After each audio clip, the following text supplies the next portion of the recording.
Buenas noches, yo soy Rodrigo Jiménez Solomon. Esta es una emisión de ni más ni menos, un programa de análisis, un programa de opinión en la voz de los expertos. Hoy la coyuntura política nacional, con miras a la inminente elección del próximo año, ha puesto otra vez, una vez más, después de un sexenio, ha puesto en entredicho y la prueba de fuego a las instituciones políticas, a las instituciones constitucionales de este país.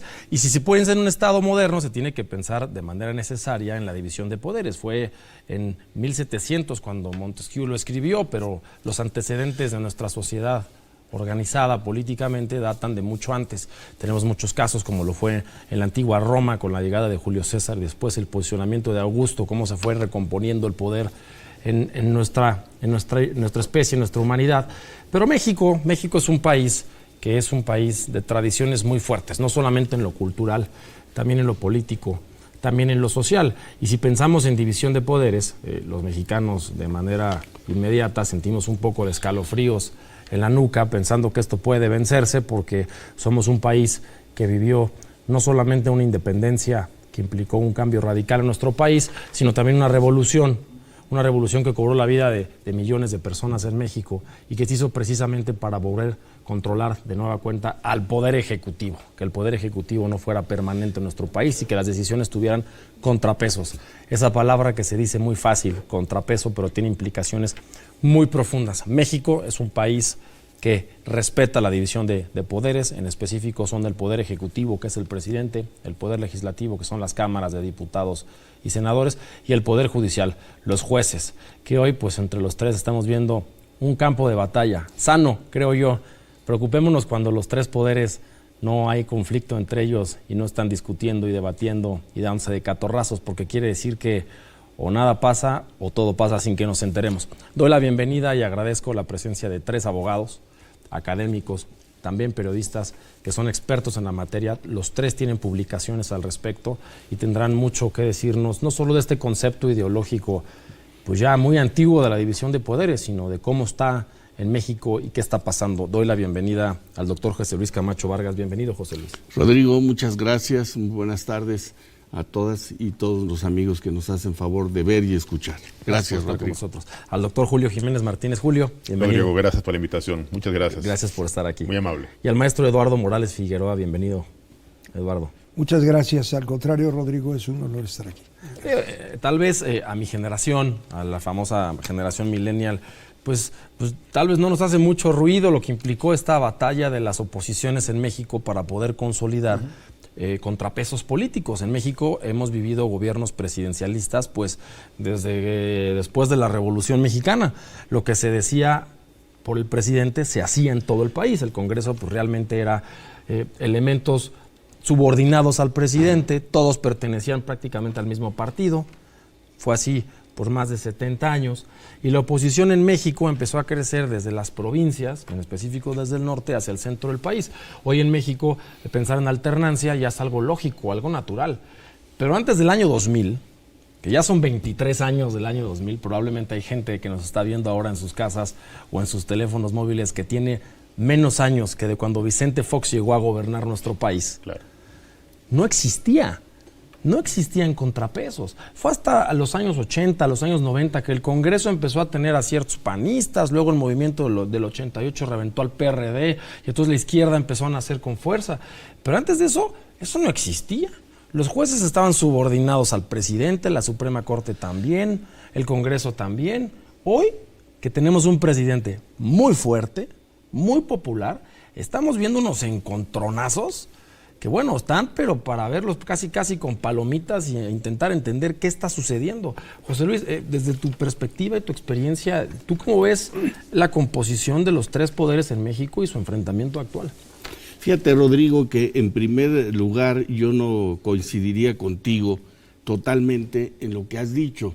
En realidad estamos a punto de cumplir 200 años el año que entra, 200 años del primer documento constitucional que nos dimos los mexicanos como mexicanos libres, y ya estaba plasmado en el acta de constitución de la Federación Mexicana del 31 de enero del 24, que íbamos a ser una república federal, una república con un principio de división de poderes. Tienes toda la razón al decir que quizá en el siglo XIX no se cumplió bien. Tuvimos la primera parte, una serie de golpes de Estado con Santa Anna, y después vino el Porfiriato y el movimiento revolucionario del 10-17, pero a partir de ese momento se ratifica en el documento del 17 la división de poderes hasta el día de hoy.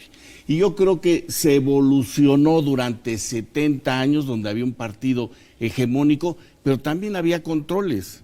Es verdad que el presidente, los gobernadores y las mayorías en los congresos locales eran de un mismo símbolo electoral, pero tenían distintas formas de pensar y de hacer las cosas. Lo que yo sí pienso que actualmente no tenemos un presidente fuerte, tenemos un presidente popular que se ha inmiscuido en asuntos internos de los otros dos poderes, y creo que es lo que nos debe de preocupar. Cuando menos en el viejo régimen, de forma pública, no se entremetían tan abiertamente, sino era soterrado bajo el agua, cuidando las formas.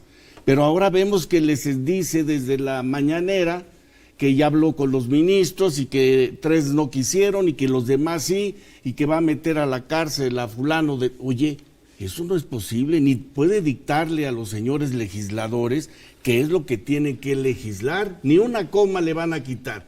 Yo creo que eso es lo verdaderamente grave. Sí se la quitaron. No, no se la quitaron, bueno, no le quitaron nada. Pero lo que creo que sí es verdaderamente grave, Rodrigo, es que debemos juntos de pensar cuál es el futuro de nuestro país. Claro. Porque ya vivimos muchas crisis, muchos partidos hegemónicos, muchas situaciones que a nadie le da orgullo, pero lo que queremos es que el futuro sea distinto, querido Rodrigo. Julio, podemos estar de acuerdo o no con el estilo del presidente. Claro. Eso es una opinión personal. Lo que es un hecho es que estamos viviendo una pugna entre los 3 poderes de la Unión. Estamos viendo un presidente que en las mañaneras dice, le voy a decir a la Corte tal, claro, y luego una Corte que sale y dice, pues no. Eso es sano para nuestra democracia, para nuestro país. Eso no se había visto así. Estamos viendo el valor que tiene la autonomía, la independencia del Poder Judicial, del Congreso, pues yo creo que por primera vez. Por supuesto. Rodrigo, sin lugar a dudas, la independencia de poderes, la división, la autonomía del Poder Judicial, del Poder Legislativo es fundamental para que un Estado de Derecho, para que una república federal pueda funcionar en equilibrio. Los equilibrios del poder son indispensables. Desafortunadamente, suscribo las palabras del doctor José Luis Camacho, el titular del Ejecutivo Federal, en ejercicio de sus facultades previstas en nuestra Constitución, en el 89 constitucional, ha desbordado esta popularidad, ha desbordado este ejercicio del poder, se ha atrevido a violentar la autonomía, la independencia del Poder Judicial, se ha atrevido a incurrir en un desacato a lo que instruye y a lo que ha ordenado resoluciones de autoridades federales, se ha atrevido a vulnerar la dignidad, la condición humana y sobre todo la condición de género de hombres, de mujeres, de periodistas. Se ha atrevido a atentar contra la libertad de expresión. Se le ha ocurrido poner en libertad a un delincuente, a un narcotraficante. Y lo ha hecho de manera pública y notoria. Lo ha hecho incluso violentando el Estado de Derecho. Esto es lo preocupante, porque se violenta un día sí y al otro también el Estado de Derecho, los derechos humanos. Y el problema, ¿sabes cuál es?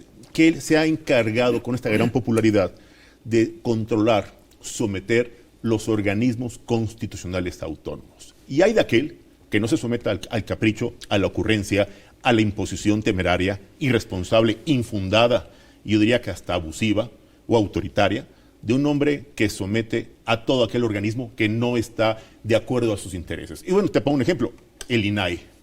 No han resuelto en el Senado de la República el nombramiento de los consejeros del INAI. Y te pongo otro ejemplo, la batalla que tuvo con el INE.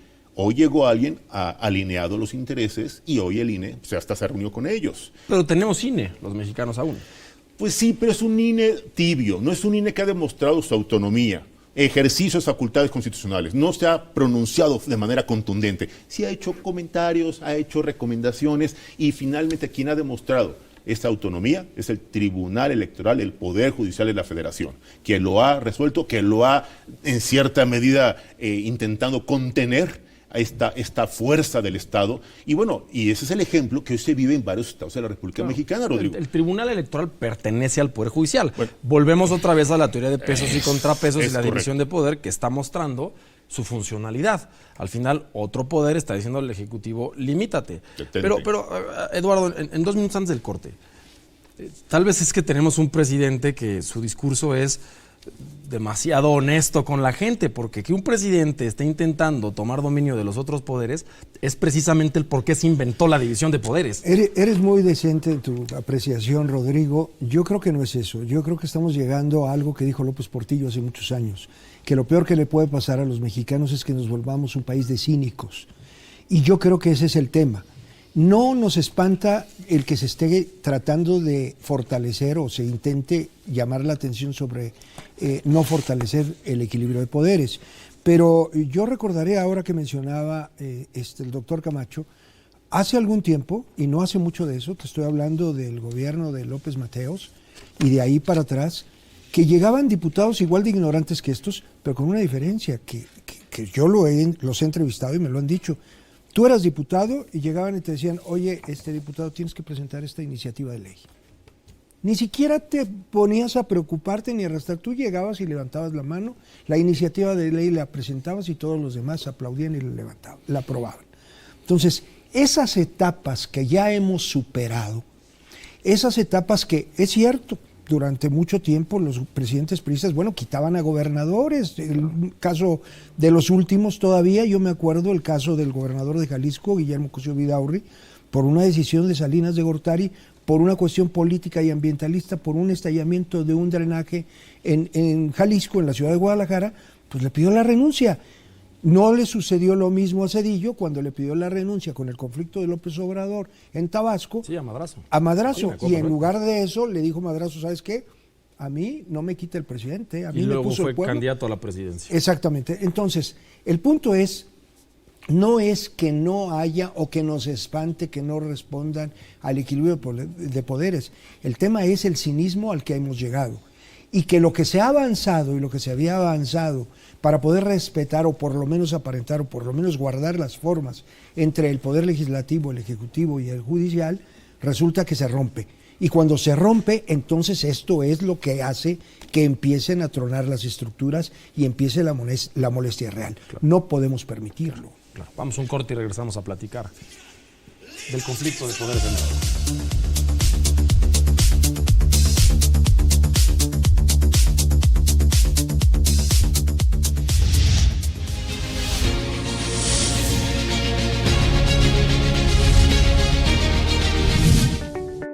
En México, la división de poderes está consagrada en nuestra Constitución Política desde el 28 de marzo de 1951 de la siguiente manera.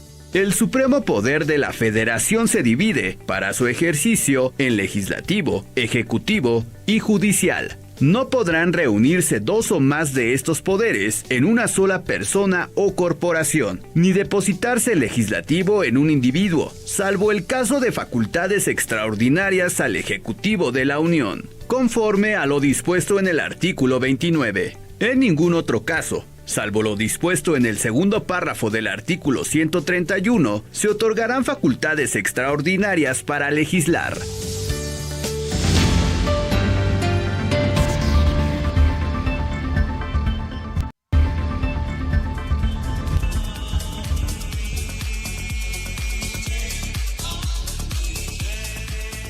Estamos de vuelta, ni más ni menos, platicando de la división de poderes y el contexto actual en nuestro país.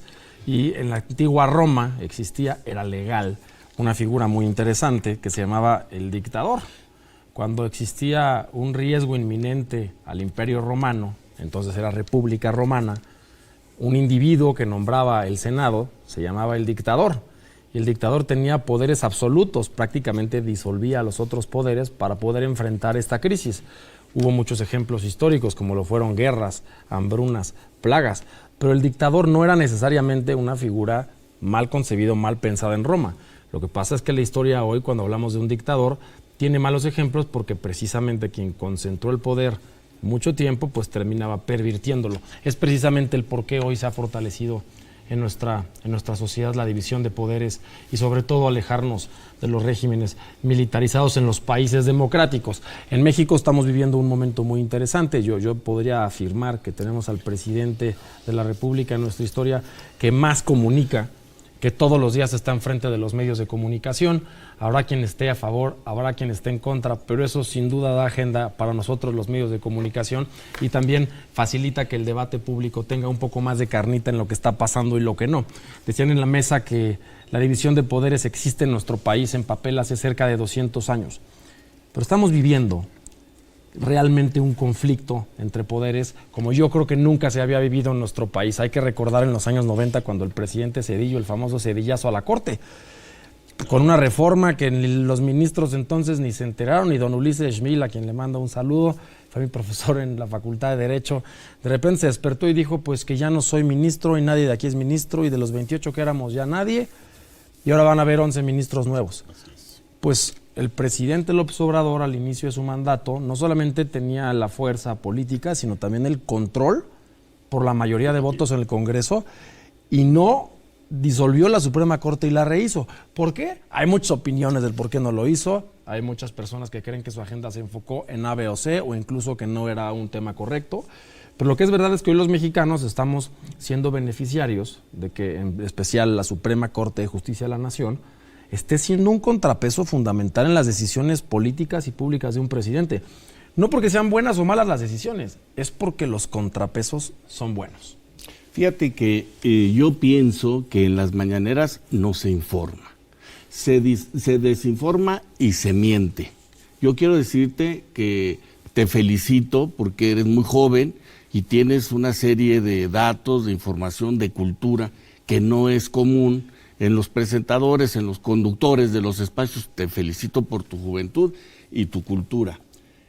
Como lo dijiste, desde hace 2500 años viene la idea de la separación de funciones, ¿sí? Pero crece y se da en la Ilustración y en la Revolución Francesa. Aquí mismo estamos en el anuncio del programa, dice conflicto de poderes, y no se trata de conflicto de poderes. Se trata de división de poderes, y eso implica el acotamiento del poder público, y le dice al legislativo: tú legislas, tú fiscalizas, pero yo las ejecuto, y el ejecutivo las ejecuta, y el poder judicial resuelve y vela por la constitucionalidad.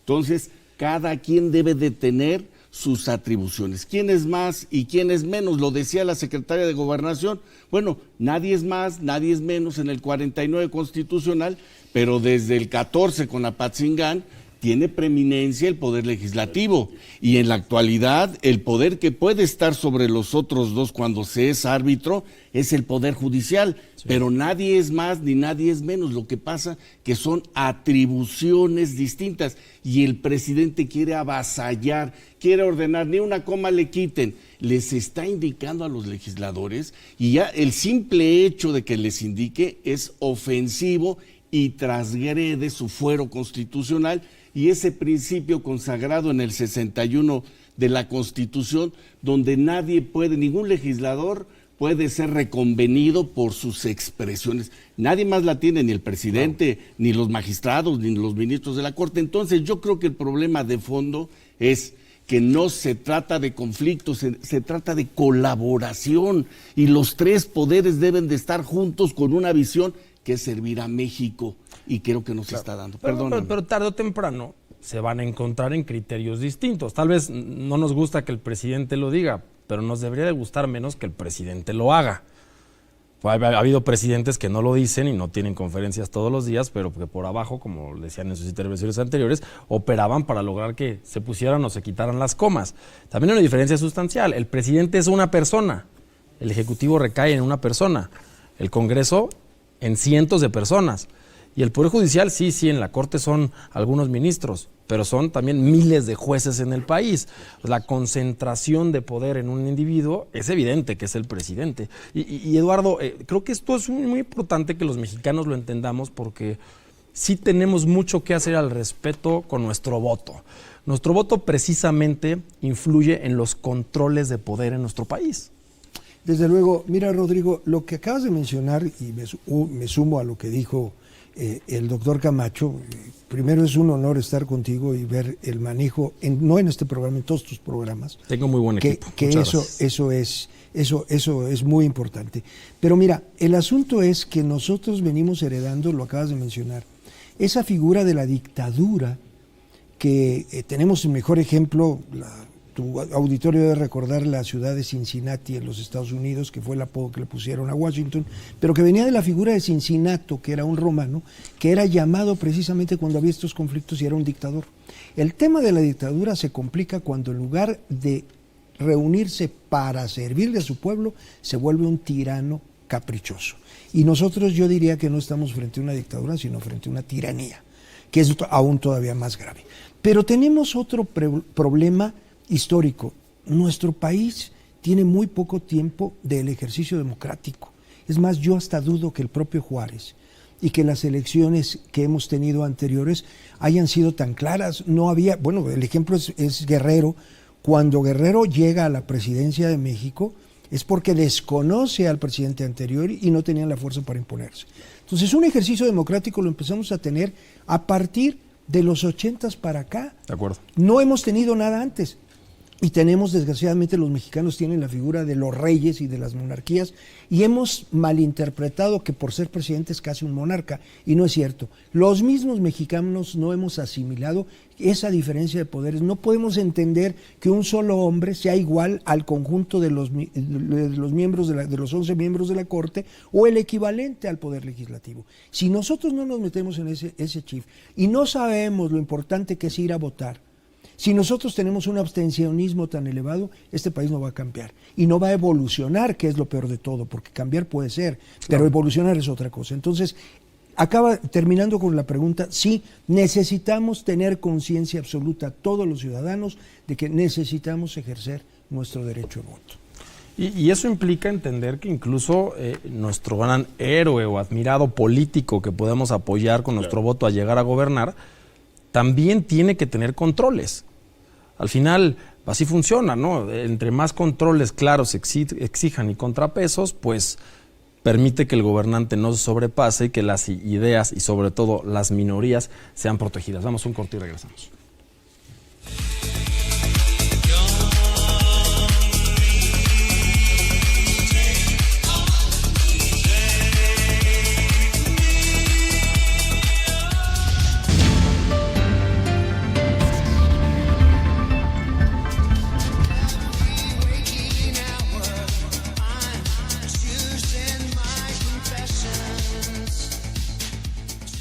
Estamos platicando ni más ni menos de la división de poderes y una de las grandes crisis que existen en el mundo es la legitimidad pública. El que la gente sienta empatía, se sienta identificada, se sienta representada por sus políticos, por sus jueces, por sus diputados. Es algo que incluso el presidente de la República dice todos los días. Dice, yo soy pueblo y para el pueblo, pero los jueces son inalcanzables, son intocables, ganan cientos de miles de pesos. Los diputados no trabajan, los diputados solamente levantan la mano. Y los mexicanos hemos internalizado esas ideas. Creemos fervientemente que ser diputado o diputada es un trabajo para los flojos, para los corruptos, para los moches. Y que ser juez es estar arriba, juzgando a los demás y decidiendo quién está libre, quién gana, quién no gana, y cobrando mucho, y que hay mucha corrupción. Eso también implica una crisis de comunicación. Y hoy le estamos viviendo un grado en la cual yo no me acuerdo, en lo que he leído, en lo que he vivido, que haya manifestaciones, que haya marionetas con el nombre de un presidente o presidenta de la Suprema Corte de Justicia de la Nación. Yo creo que hoy la ministra Norma Piña es la presidenta de la Corte más popular que ha tenido este país. ¿Por qué? Porque vemos su nombre en todos lados, porque hemos visto manifestaciones donde, lamentablemente hasta han incendiado marionetas con su nombre, ¿no? Eso implica que la presidencia de la Corte hoy tiene un papel político que no había tenido en la historia de nuestro país. Podemos pensar tal vez en Juárez, pero eran otros contextos. Hoy, ser ministro de la Corte tiene una implicación política muy fuerte. Y dice el presidente de México, Andrés Manuel López Obrador, que a él lo eligió el pueblo y que a los diputados los elige el pueblo y que a los ministros y los jueces también los debería de votar el pueblo. Y eso sucede en alguna medida en otros países como Estados Unidos, donde los jueces son elegidos así. ¿Qué pensamos de eso, estimado Julio? Rodrigo, debo dividir la respuesta en dos bloques. Adelante. Para los que hemos sido litigantes, somos litigantes, como el doctor José Luis Camacho, como el maestro Eduardo Morales. La verdad es que percibimos que en la administración de justicia, en la procuración de justicia, hay áreas de oportunidad. Claro. Hay una percepción de impunidad, hay una sensación de corrupción. La ciudadanía siente que no se le escucha, que no se le atiende, que no se le resuelve. Es más, ha sido el discurso del titular del Ejecutivo Federal. Él señaló de manera muy puntual desde 2006 que había fraude electoral, que había que hacer reformas importantes en el ámbito electoral, en el ámbito jurisdiccional. Esto pues, se capitalizó políticamente y se impulsaron las reformas. Y eso le dio certeza, legitimidad a un proceso electoral que hoy son normas vigentes. Si nos vamos al escenario del Poder Judicial de la Federación, pues la percepción que el titular del Ejecutivo Federal ha dado a conocer en las mañaneras ha sido la descalificación, el desprestigio institucional, porque le ha pegado a la institución, le ha pegado al Poder Judicial, lo ha vulnerado, ha intentado someterlo, ha intentado y con cierta medida, porque ha impuesto a algunos de sus, no sé si compromisos, amigos o colaboradores o allegados para que puedan ocupar un cargo dentro de la Suprema Corte de Justicia, que hoy él mismo, cuando ellos han demostrado autonomía e independencia en sus resoluciones, los ha señalado por varias cosas. Sí, la Constitución establece que el presidente propone una terna al Senado para ministros y el Senado decide quién es. Y llegan a la Suprema Corte de Justicia, pero en la resolución, en el ejercicio formal de administrar justicia, de impartir justicia, algunas de estas resoluciones de esas personas que él ha propuesto a la Suprema Corte de Justicia, pues no han sido de acuerdo a los intereses. Y te pongo un ejemplo, la reforma energética. Te pongo otro ejemplo, en materia electoral.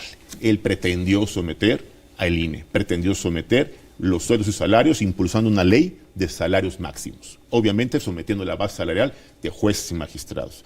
Lo que pasa es que a lo mejor tiene otros datos y a lo mejor a él no le podemos dar un argumento jurídico porque nos contestaría que a él no se le puede venir con que la ley es la ley. Y sí, él como titular del Ejecutivo Federal no es Andrés Manuel López Obrador, él es el presidente de todos los mexicanos que juró públicamente respetar, cumplir y hacer cumplir la Constitución política de los Estados Unidos mexicanos y todas las leyes que de ella emanen. Y permíteme decirlo, Rodrigo, amable auditorio, el titular del Ejecutivo Federal ha violentado este juramento, ha transgredido ese compromiso institucional, ha vulnerado la institución del presidente de la República, la ha bajado de nivel. Es más, internacionalmente, el titular del Ejecutivo Federal se ha puesto en evidencia y ha puesto en evidencia a México. Es más, nos ha puesto en riesgo en compromisos internacionales por caprichos, por ocurrencias, por arrebatos presidenciales o por simples decisiones personales. Y esto es muy delicado, es temerario e irresponsable en un Estado de Derecho que vulnera todos los días derechos humanos, que transgrede acuerdos internacionales de los cuales México es parte, ha suscrito acuerdos y tratados internacionales y el titular del Ejecutivo Federal los ha vulnerado. Y eso es alarmante porque en el campo de los derechos humanos, las víctimas, la violencia de género, la delincuencia organizada, se sienten en total estado de indefensión las víctimas, porque hoy no se ve que el Poder Judicial esté resolviendo, no se ve que haya voluntad política del Ejecutivo Federal, no se ve que haya compromiso institucional de las fiscalías. Y te puedo poner un ejemplo, Veracruz y Morelos, ahí está, donde el conflicto entre poderes, la imposición de un ejecutivo estatal, pública y notoriamente, pretende someter al interés personal el ejercicio de una fiscalía autónoma. Y te puedo poner el ejemplo de un personaje del Senado de la República que se aventó casi poquito más de un año privado de su libertad en Veracruz. Y vamos a hablar de la juez que no se sometió el capricho a la instrucción del Ejecutivo de Veracruz, cumpliendo formalmente, y dije cumpliendo, una resolución de una autoridad federal que le obligaba y que le ordenaba que pusiera en libertad a una persona que presuntamente, y dije presuntamente, era generador de violencia. Estos son casos notorios de personas influyentes, por eso las conocemos. Pero dice el presidente que la justicia en México siempre fue una justicia para ricos, que tener acceso al Poder Judicial, a poder mover el andamiaje jurisdiccional de México cuesta mucho dinero. Por cierto, no solo en México, también en otros países. Pero yo recuerdo una frase que leía afuera del penal de Santa Marta, Acatitla, que decía: en este lugar maldito donde reina la tristeza, no se castiga el delito, sino la pobreza. Eso decía, y me impactó porque yo era un estudiante y lo leí y dije, tiene toda la razón. Parte de lo que estamos viviendo también es ese discurso, es decir, ¿es cierto que la justicia en México es para ricos? Fíjate que yo creo que no debemos de comparar el presente con el pasado, porque yo en primer lugar creo que deberíamos de compararnos hacia adelante y no hacia atrás. Yo no creo que el presidente sea un hombre del pueblo, un hombre que se viste, que actúa, que utiliza con toda arrogancia el poder público y el Palacio Nacional. No es un hombre del pueblo, mi querido Rodrigo. Y si antes, como tú dices, era una justicia para ricos, ahora estamos hablando de una justicia vengativa, porque el presidente es vengativo. Pues nada más hay que preguntarle a la señora Robles, hay que preguntarle a Xóchitl y hay que preguntarle a todos esos personajes que llevaron una relación, como el señor Ahumada, cómo los tienen fregados. ¿Por qué? Porque utiliza el poder público para vengarse. Eso es autoritarismo. Yo no creo verdaderamente, y lo digo con todo respeto a nuestras amigas y amigos de Ni Uno Más, pero tampoco Ni Uno Menos, que se crea en las mentiras que dice el presidente. Ahí están los datos duros, cómo se imparte la justicia. Ha sido una vergüenza el maltrato a la presidenta de la Corte. Ella no quiere ser política, ella es juzgadora, ella es abogada y trata de impartir justicia. ¿Quién la subió? ¿Quién la palació? El presidente y un grupo de porristas, seguramente manejado por Sheinbaum del DF, quien van y critican y atacan todo el tiempo a la presidenta de la Corte y a los ministros de la Corte. No debe de ser así.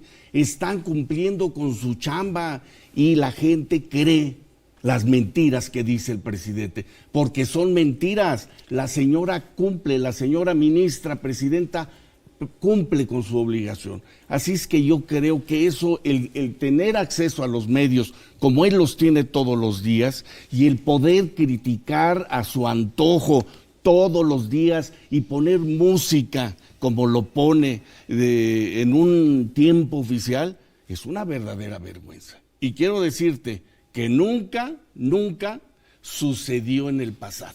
No había, tú lo decías, qué pena, decía López Portillo, que seamos un país de cínicos. Y él cada rato se burla de todos nosotros. Dice una cosa y se burla, y yo tengo otra información, y yo tengo... Y no es verdad, Rodrigo. Yo creo que eso nos queda claro a la gente que está al pendiente de lo que pasa en México, que la inmensa perorata de este señor son mentiras. Todos lo sabemos. ¿Qué es lo que hay que hacer? Bueno, no todos. Bueno, tú no. No casi el 70% de la población que lo aprueba. A ver, pero es que tú estás confundiendo. Decías hace rato, el poderoso Salinas. Este señor es populista. Es lo único que tiene porque regala nuestro dinero a quien le conviene. ¿Cómo están las universidades? ¿Cómo están los hospitales? Y sigue regalando los 1,000 pesotes. Eso nos da vergüenza. Y no soy conservador, soy una gente del pueblo, soy hijo de un obrero, de una campesina, y me molesta que en nuestro nombre este señor se jale los recursos para beneficio de él. Tenías razón, es un gobierno de un solo hombre. Porque este gobierno es de López Obrador. No hay secretario de Gobernación, no hay secretario de Hacienda, no hay secretario de Relaciones Exteriores, no hay nadie. Debemos de hacer lo que dice Diego Valadez, un gobierno de gabinete, donde haya muchos que puedan llevar la responsabilidad y no más, en esto coincido contigo, no más un gobierno de un solo hombre. Vamos a un corte y regresamos a platicar de la división de poderes en México.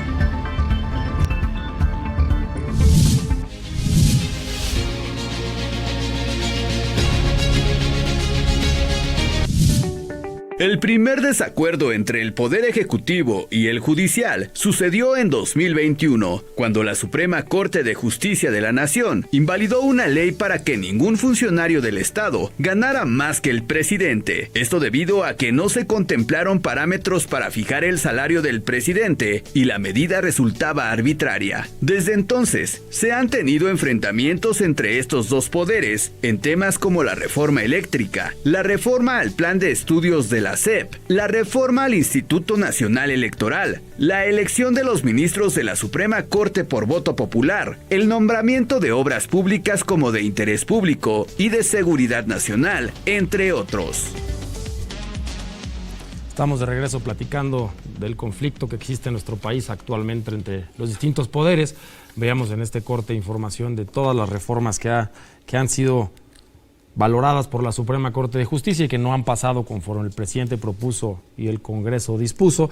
También hay muchísimas más que no llevaron ese fin, que se propusieron por el presidente, que el Congreso votó y que la Corte, por supuesto, dejó pasar en ese control constitucional que tiene nuestra Suprema Corte de Justicia. Hoy tenemos sin duda una Corte que tiene un posicionamiento, sí es cierto, jurisdiccional, constitucional, pero sin duda político. La presidencia de la Suprema Corte de Justicia de la Nación también tiene una conducción política. Un claro ejemplo de ello es la conducción que tiene actualmente la ministra Norma Piña, que es, a mi parecer, un tanto más institucional, y la conducción anterior que tenía el ministro Arturo Saldívar, en el cual pues hablábamos un poco de la música que se pone en la mañanera, etcétera, y un ministro presidente que pues sacaba en sus redes sociales bailes y que quería conectar de otra manera. No me corresponde a mí a decir hoy cuál está mejor que otra, pero también estamos viendo, impreso en la Suprema Corte de Justicia de la Nación, la diferencia en el corte ideológico de una persona u otro y su conducción política. Y ojo, el impacto que tiene en la vida de los 126 millones de mexicanos que habitamos este país. No, y desde luego un estilo de ser, una manera de ser. Pero yo creo que hay un tema que mencionaste muy acertado, bueno, varios temas. El tema de la creencia en que se cumple con un tema de justicia en el país y si el ciudadano sigue creyendo en sus tribunales y en la Suprema Corte. Yo creo que sí. En clase yo les he dicho a mis alumnos, mientras un niño, mientras un joven, mientras una señora, mientras una comadre se acerque a alguien y le diga, si me sigues molestando te voy a demandar, esa es una manera de decir, no te voy a agarrar a golpes ni te voy a matar, voy a acudir a una autoridad, sigo creyendo en las instituciones. Y todavía lo tenemos, todavía siguen diciendo te demando. Mientras utilicen esa palabra, seguiremos creyendo en algo de las instituciones. Pero hubo otro tema que tomaste, Rodrigo, el que se hable de que los miembros de la Suprema Corte puedan ser nombrados por un proceso electoral. Eso es una gran mentira. Y aquí esto nos lleva a un tema que seguramente te dará a ti para hacer un programa específicamente. El mito de la democracia en el mundo. Ese mito que heredamos desde la época de Francia, desde la Revolución Francesa, que lo primero era que todos fuéramos iguales, que no es el término igual, sino equitativos. Desde ese momento, como somos iguales, podemos votar y tenemos igual derecho al voto. Sí, pero para poder votar, que es una decisión, necesitas tener información. Y hablar de democracia me lleva irremediablemente al tema del juicio de Jesucristo, y a Cristo lo condenaron por un proceso electoral a mano alzada y perdonaron a Barrabás. Y era democrático y lo llevaron a la cruz. Entonces, a todos los que hablan de que la democracia y que votamos, no. La democracia tiene sus asegúnes y tenemos que entender a profundidad el mito de la democracia. No puede votar igual una persona que tiene necesidad de unas láminas, de unos costales de cemento y que se los das y va a votar en un sentido u otro, a alguien que tiene que razonar, analizar y precisar si quien va a gobernar va a saber hacerlo y tiene la capacidad para hacerlo. Claro. Bueno, entonces, tendremos diputados lamineros y diputados técnicos especializados. También la Cámara tiene que estar multicompuesta, que es un tema que hoy se está hablando poco, pero hoy el conflicto evidente está Poder Judicial, Suprema Corte y Presidencia de la República. Pero ¿dónde está la Cámara de Diputados? Yo me acuerdo del diputado Vicente Fox poniéndose orejas de burro. La Cámara de Diputados, a don Porfirio Muñoz Ledo, que en paz descanse, gran colaborador de este sistema mexiquense de medios públicos por tantos años, una calidad de debate opositor impresionante. ¿Dónde está la Cámara de Diputados hoy? Pues está, si no sometida, colonizada. Si no está en un escenario de cuates o cuotas, está en un escenario en donde la falta de capacidad, la falta de preparación, la falta de liderazgo y la falta de compromiso por México es la gran realidad que hoy tenemos a nivel legislativo. Te voy a decir por qué. Porque muchos legisladores llegaron por el fenómeno Andrés Manuel, llegaron por ese gran tsunami de preferencia electoral, por ese gran fenómeno en donde la gente votó en cascada y votaron por ese diputado, por ese representante. Por eso hoy tenemos, y bueno, en redes sociales es normal encontrarnos con legisladores que dan pena ajena, que no representan mis intereses como ciudadano. Pero siempre ha sido, ¿no? Siempre hoy los vemos tal vez más en redes, pero pues veíamos a diputados, senadores en la tele, en la radio, veíamos a los 10, 15 de siempre. Pero no a los 500 diputados. Dale aire a los 500 y vamos a ver de qué se trata. Pero ahora los ministros también. Ahora los ministros también. Ahora los ministros son atractivos para los medios de comunicación. Porque coincido, tal vez su función constitucional no es política, pero sí están haciendo política. También lo están haciendo y también implica que los mexicanos ya estemos volteando a ver pues quién es quién. Y eso nos guste o no, es un acierto del presidente de la República. Hoy que el presidente diga yo soy esto, pienso esto y hago esto, si lo tomamos como una mentira o como una verdad, cada quien tiene su propio criterio, hoy estamos volteando a ver a nuestros ministros. Lo estamos volteando a ver, a decir, ¿qué hacen? ¿Qué estudiaron? ¿Calidad? ¿Hicieron o no su tesis, por ejemplo? ¿No? ¿Eso cuándo había pasado? Bueno, es que hoy, la verdad, encontramos personajes que su trayectoria académica y profesional se ha puesto en evidencia en el escenario público. Incluso ha sido objeto de la intervención del Poder Judicial de la Ciudad de México. Ha sido tema de debate institucional que no se ha resuelto en la máxima casa de estudios. En este momento a mí me preocupa mucho porque la práctica del Ejecutivo Federal es colonizar los organismos autónomos y estamos en la antesala del proceso de transición del nuevo rector de la UNAM. Yo no me quisiera imaginar que los intereses de Palacio Nacional se pudieran infiltrar en los intereses de la máxima casa de estudios. Julio, ¿y es la primera vez que tenemos ese miedo, siendo honestos? ¿O cada vez que hay una elección de rectoría en la UNAM sentimos cómo empieza a ebullir la UNAM por dentro y empieza a aflorar el respeto a la autonomía y que no queremos que el gobierno se meta porque la UNAM es autónoma? Claro. O sea, lo digo independientemente de quién gobierna hoy. Claro. ¿No? O sea, al final, los mexicanos no queremos que quien gobierna este país, presidente, someta. o si fuera neutro sería presidentae o no sé cómo se diría, someta a los organismos autónomos, claro, y viole lo que después de tantas décadas de lucha social se ha logrado. Al final no se trata si yo soy de Morena o del PRI o del PAN o del PRD, se trata de decir la autonomía en un efecto boomerang.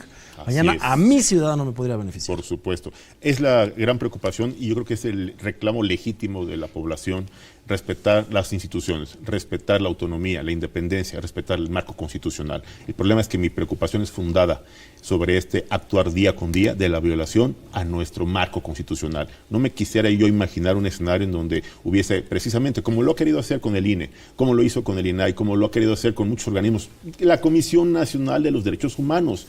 Por favor, está colonizada, está sometida al interés de este gobierno. No ha hecho absolutamente nada. Yo no quisiera ver que este gobierno tenga el interés, la intención de someter a todos y a cada uno de los organismos constitucionales autónomos que le dan contrapeso, certeza jurídica y sobre todo viabilidad a este gobierno y a los mexicanos. Porque entonces estaremos en un escenario de tiranía. Claro, pero al final eso decidimos o decidió la mayoría de los mexicanos, porque antes se decía ombudsman, ahora se dice ombudsperson, para ser un poco más equitativos. Claro. Pero, a ver, a quien hoy está al frente de la CNDH, la propuso la presidencia, pero la votó el Senado de la República. Robándose votos. La votó. Dos votos se robaron. Pero la votó la mayoría. Aplastante Morena. ¿Y quién votó por Morena en el país? La ciudadanía. O sea, al sabio. final lo que estamos viendo es que la teoría de pesos y contrapesos se va renovando y eso nos da esperanza a los mexicanos para saber que si nuestra Constitución y nuestra institución constitucional se mantiene firme, entonces podemos graficar en el tiempo cómo vamos teniendo cierta ideología que permea en la política pública y en las instituciones de nuestro país. Mira, Rodrigo, muy agradecido porque ya estamos contra el tiempo, muy agradecido por tu invitación. Coincido plenamente con lo que dice Julio, con lo que dice mi amigo Sadot, pero yo creo que ya debemos de estar pensando en lo que viene. ¿Qué es lo que viene? Una reforma política, una reforma integral de la Constitución, porque ya no va a haber ningún cambio.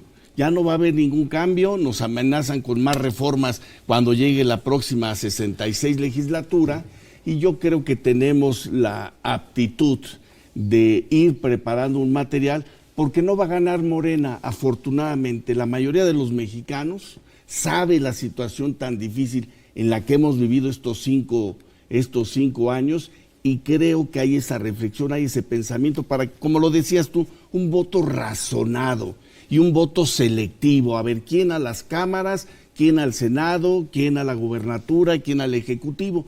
Y nosotros, como académicos que somos, creo que debemos estar ya metidos en qué es lo que tenemos que hacer para amarrarle las manos a cualquier ejecutivo que próximamente llegue y que quiera, como el actual, violentar la norma. Hay que velar por la constitucionalidad. No debemos de dejarlo gobernantes y gobernados, pero fundamentalmente el Poder Judicial. Y lo dices muy bien, al gobernante o a la gobernante más pura de corazón, con una idea que quiere imponer sobre una minoría, pues al final una minoría se pierde, ¿no? Donde uno impone, el otro pierde, es una suma cero, y por eso los órganos de control de poder son importantes. Por último, hago una pregunta a la audiencia en esta sección que me gusta, que se llama Sin Anestesia. Dice Sofía Cuti de Texcoco: ya inició la cacería contra los jueces que no son afines a la 4T. El caso de la jueza Angélica Sánchez Hernández es un primer aviso, ¿o cómo lo ven ustedes? En un minuto, estimado Eduardo, te doy la palabra. Y definitivamente se ha estado violando el Estado de Derecho y, como dice Camacho, la Constitución. Y aquí el punto es, ¿hacia dónde vamos? Tenemos que proteger a esos jueces, tenemos que proteger al Estado de Derecho, que es lo que hay atrás de todo esto. Y una de las herramientas que tiene el Estado mexicano para poder defenderlas ha sido el fortalecimiento de los organismos autónomos. Pero todavía, hablando de división de poderes, hay que arrancarle al Poder Ejecutivo, al Poder Legislativo, la función de dar nombramientos fuera de ellos. El Ejecutivo puede nombrar de él, pero los nombramientos que hacen de ministros de la Corte, de embajadores, de jefes de las Fuerzas Armadas y de los miembros de los organismos autónomos, hay que arrancárselos. Y yo creo que es el momento de voltear la mirada a la UNAM y ver la figura de la Junta de Gobierno y crear una junta de venerables y de admirables mexicanos de más allá de 70 años, que estén más allá del bien y del mal, y que sean ellos, como en la Junta de Gobierno de la UNAM, quienes nombren a los ministros de la Corte, quienes nombren a los de los organismos autónomos, y no se los dejemos nada más al Poder Ejecutivo. Que proponga el Ejecutivo, que proponga el Legislativo, pero que la última decisión la tenga una organización de gente responsable, una junta máxima de honorables mexicanos, y entonces sí estamos poniendo un pie adelante. Ahí está una propuesta en la mesa. Pues muchas gracias por estar con Rodrigo, nosotros, gracias Luis, a nuestros amigos. Julio, Eduardo, gracias. Y ya escuchamos la opinión de estos expertos en un tema tan complejo como la división de poderes, ni más ni menos. Muchas gracias.